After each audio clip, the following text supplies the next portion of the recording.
کیسے گزارنی ہے، یہ بہت بڑا سبق ہے۔ تو میں آپ کو پورا اسلام 2 حدیثوں سے بتا دیتا ہوں، ایک ابتدا ایک انتہا۔ ایک ہی سوال میرے نبی سے پوچھا گیا، یا رسول اللہ مل اسلام، اسلام کیا ہے؟ یہ مدینے کے ابتدائی سال ہیں اور جبریل انسانی شکل میں کہتے ہیں اسلام کیا ہے؟ آپ نے کہا کلمہ شہادت کی گواہی دینا، نماز پڑھنا، زکوٰۃ دینا، روزہ رکھنا اور حج کرنا۔ ٹھیک ہو؟ یہی سوال بعینہ آخری حج پر جب اسلام مکمل ہو چکا ہے، عمرو بن ابسہ پوچھتے ہیں یا رسول اللہ اسلام کیا ہے؟ تو پہلا جواب دوبارہ دہراتا ہوں، کلمہ شہادت، کلمہ توحید کی گواہی دینا، نماز پڑھنا، زکوٰۃ دینا، روزہ رکھنا، حج کرنا۔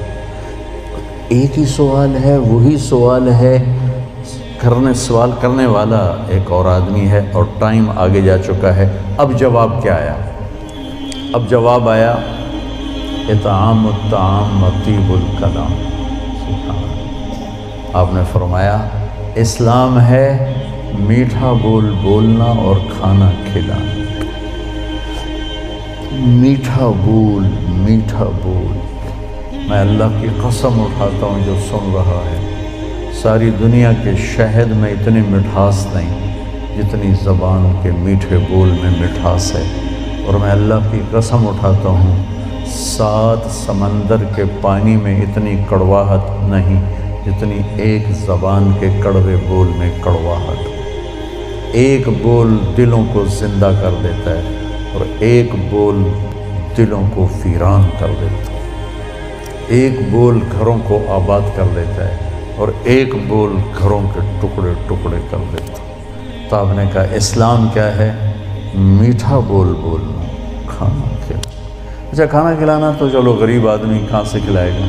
میٹھے بول میں تو پیسے نہیں لگتے۔ کسی کے ساتھ مسکرا کے ملنا، خاص طور پر والدین، بیوی، بچے، بچوں کے لیے ماں باپ، بیوی کے لیے خامد، خامد کے لیے بیوی، ان قریبی رشتوں میں میٹھا بول فرض عین ہے،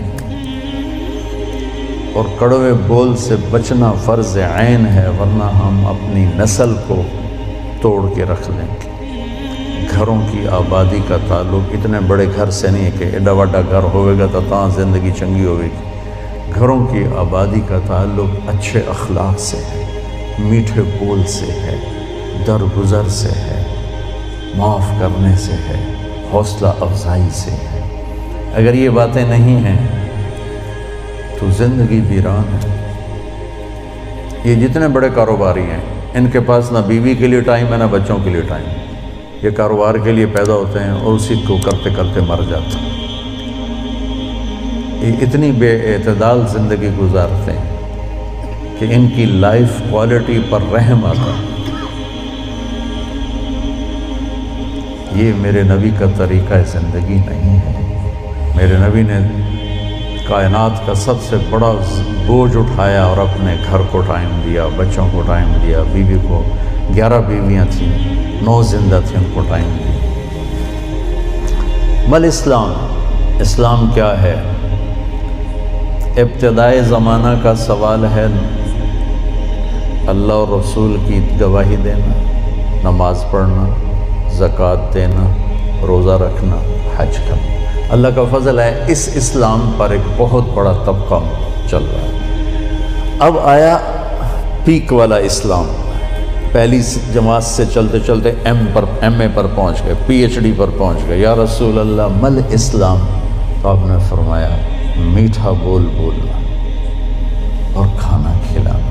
کھانا کھلانے سے مراد صرف کھانا کھلانا نہیں، سخاوت، لوگوں کی ضرورتیں پوری کرنا، خدمت کرنا، ان کے کام آنا۔ ایک فقیر آیا، یا رسول اللہ ضرورت مند ہو؟ آپ نے کہا میرے پاس تو کچھ ہے نہیں، اس وقت تو کچھ نہیں۔ وہ کہنے لگا میں دکاندار سے لے لیتا ہوں، آپ ادا کر دینا بعد میں۔ آپ نے کہا ٹھیک ہے۔ تو حضرت عمر پیچھے سے بولے یا رسول اللہ یہ بھی کوئی انصاف کی بات؟ آپ کے پاس ہو تو آپ خرچ کریں، ہے نہیں تو اگلے دا ادھار سر تے چاہتے بہ جاونا۔ یا رسول اللہ کم ٹھیک نہیں۔ تو ایک وہاں صحابی بیٹھے تھے عبداللہ بن حذیفہ، کہنے لگے یا رسول اللہ ٹھوک کے رکھو، انفق ولا تخش من ذی العرش اقلالا، یا رسول اللہ خرچ کرتے آئیں اور اللہ سے کمی کا ڈر نہ کریں۔ تو آپ نے مسکراتے ہوئے فرمایا بہذا امرت، مجھے بھی میرے رب نے اسی کا حکم دیا ہے۔ اللہ کو سخی سے پیار ہے، بخیل سے نفرت۔ تو جب اللہ ناراض ہوتا ہے تو پیسہ بخیلوں کو دے دیتا ہے اور حکومت نکموں کو دے دیتا ہے اور بارشیں بے وقت کر دیتا ہے۔ موسیٰ علیہ السلام نے پوچھا یا اللہ ہمیں کیسے پتہ چلے گا کہ تو ناراض ہے؟ کوئی کمیونیکیشن تو ہے نہیں، تو کیسے پتہ چلے گا تو ناراض ہے؟ تو اللہ نے کہا امطر علیہم ابان حصادہم وامنعہ ابان زرعہم، موسیٰ پہلی نشانی میری ناراضگی کی بارشیں بے وقت ہوں گی، موقع پہ نہیں کروں گا، بے موقع کروں گا۔ اجعل ملک فی صفحائہم، حکومت بے وقوف لوگوں کو دوں گا، والمال فی بخلائہم، اور پیسہ بخیلوں کو دوں گا۔ ایک بخیل کا بھی دادا ہوتا ہے، اس کو کہتے ہیں عربی میں شحیح۔ بخیل ہوتا ہے جو کسی پہ خرچ نہ کرے اور تھوڑا بہت اپنے اوپر ضرور لگاتا رہے، اور شحیح وہ قسمت کا مارا ہوتا ہے جو صرف گننے کا مزہ لیتا ہے اور گن کے قبر چڑھ جاتا ہے تو آپ بھوکے دا بھوکا رہ جاتا ہے، نہ بچوں کو دیتا ہے، نہ بیوی کو دیتا ہے، نہ کم وقت نہ اپنے اوپر لگاتا ہے، صرف گننے کے مزے لیتا رہتا ہے۔ کروڑ ہو گیا، 1 ارب ہو گیا، 1 بلین ہو گیا، 1 ٹریلین ہو گیا، پیچھے کون کس کا نصیب ہے۔ موسیٰ علیہ السلام نے پوچھا اچھا یا اللہ جب تو راضی ہوتا ہے تو پھر کیا نشانی؟ تو اللہ تعالیٰ نے فرمایا امطر علیہم ابان زرعہم وامنعہ ابان حصادہم، موسیٰ جب بارش کی ضرورت ہوتی ہے تو کر دیتا ہوں، جب نہیں ہوتی تو روک لیتا ہوں۔ وَأَجْعَلُ الْمُلْكَ فِي حُلَمَائِهِمْ، اور حکومت سمجھدار لوگوں کو دیتا ہوں۔ وَالْمَالَ فِي سُمَحَائِهِمْ، اور پیسہ سخیوں کو دیتا ہوں جو لوگوں پہ خرچ کرتے ہیں، لوگوں کی ضرورتوں کو خیال کرتے ہیں، اپنے سامنے کھانے رکھنے سے پہلے ان گھروں کو بھی سوچتے ہیں جہاں چولہا نہیں جل رہا، اپنی بیٹی کے ہاتھ پیلے کرنے سے پہلے ان بیٹیوں کو سوچتے ہیں جن کے بالوں میں چاندی آ گئی اور ان کے ماں باپ ان کو رخصت کرنے کے لیے کچھ نہیں ہاتھ میں رکھے۔ امام زین العابدین کا انتقال ہوا تو ان کو غسل دینے لگے تو ان کی کمر پہ نشان تھے بوریاں اٹھانے کی، بوریاں۔ تو وہ غسل دینے والے بڑے حیران ہوئے کہ حضرت امام زین العابدین تو شاہی زندگی گزاری، اللہ نے بہت رزق دیا۔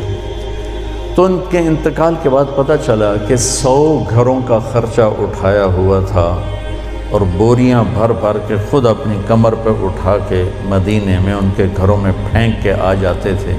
موت کے بعد لوگوں کو پتہ چلا کہ ہم پہ خرچ کرنے والا کون تھا، زندگی میں کسی کو پتہ ہی نہیں چلا کہ ہمارے خرچے کون اٹھا۔ تو بھائیو بہنوں، اسلام کیا ہے؟ اسلام کی انتہا کیا ہے؟ میٹھا بول بولنا، کھانا کھلانا، یعنی سخاوت، سخی ہونا۔ اللہ کو سخی سے پیار ہے چاہے نافرمان ہو، بخیل سے نفرت ہے چاہے تہجد گزار ہو۔ پھر پہلے زمانے کی طرف لوٹتے ہیں۔ جبریل نے سوال کیا یا رسول اللہ مل ایمان، ایمان کیا ہے؟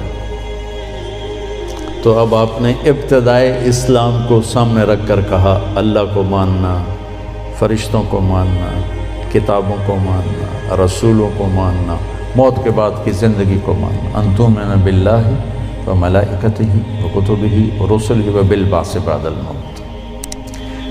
یہی سوال 10 سال کے بعد ایک شخص کرتا ہے یا رسول اللہ مل ایمان، ایمان کیا ہے؟ تو اب جواب دینے والے میرے محبوب ہیں اور آپ ایک جواب دے چکے ہیں، لیکن اب اسلام مکمل ہو چکا ہے، تو اب آخری درجے کی بات فرماتے ہیں ایمان ہے الصبر والسماحہ، معاف کرنا اور صبر کرنا۔ سبحان اللہ، کا ایمان کیا ہے؟ صبر کرنا اور معاف کرنا۔ تو بھائیو، اگر ہم یہ 2 ٹپس لے لیں تو ہمارے گھر خوبصورت، ہماری لائف کوالٹی خوبصورت، ہماری نسلیں خوبصورت، ہمارے رشتے خوبصورت، امیر غریب کے گھر میں خوشی ہوگی۔ ناگواری آئے صبر کرے، زیادتی ہو جائے معاف کرے، آپ کی زندگی خوبصورت ہو جائے۔ یہ 2 چیزیں جو میرے نبی نے بتائی ہیں کہ لائف کوالٹی کو خوبصورت بنانے کے لیے۔ دیکھو، زندگی کا خوبصورت ہونا الگ میٹر ہے اور گھر ایسا ہونا یہ الگ میٹر ہے۔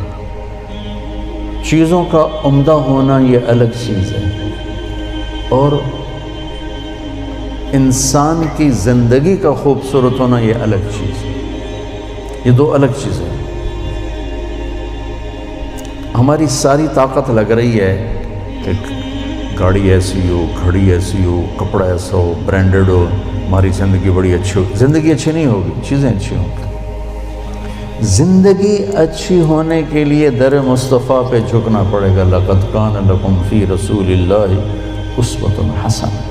اگر تمہیں زندگی اچھی گزارنی ہے نا تو میرے نبی کے پاس آؤ، وہ تمہیں ڈیفینس سے نہیں ملے گی، کماڑی سے نہیں ملے گی، چھوٹے بڑے کاروباروں سے نہیں ملے گی، ہیرے کی انگوٹھی میں نہیں ہے، وہ میرے نبی کی غلامی میں ہے، جس کو میرے نبی لے کر آئے۔ خوبصورت زندگی۔ تو یہ 2 باتیں جو میں نے بتائی ہیں یہ اسلام کا حسن ہے، زندگی کو خوبصورت بنانے والی چیزیں ہیں کہ ہم اپنی زندگی کو، پوری زندگی کو اسلام بنائیں۔ کیسے؟ میٹھا بول، غیبت چھوڑ دیں، جھوٹ بولنا چھوڑ دیں، دھوکہ دینا چھوڑ دیں، گالی دینا چھوڑ دیں، غصہ چڑھا ہے تو بے عزت نہ کریں، سنبھل کے لفظ بولیں، اپنے رشتوں میں والدین کے پاؤں دھو کر پئیں، ان کی دعائیں لے لیں۔ ماں باپ کی دعا وہاں پہنچا دیتی ہے جہاں بیت اللہ کی ساری زندگی کی بندگی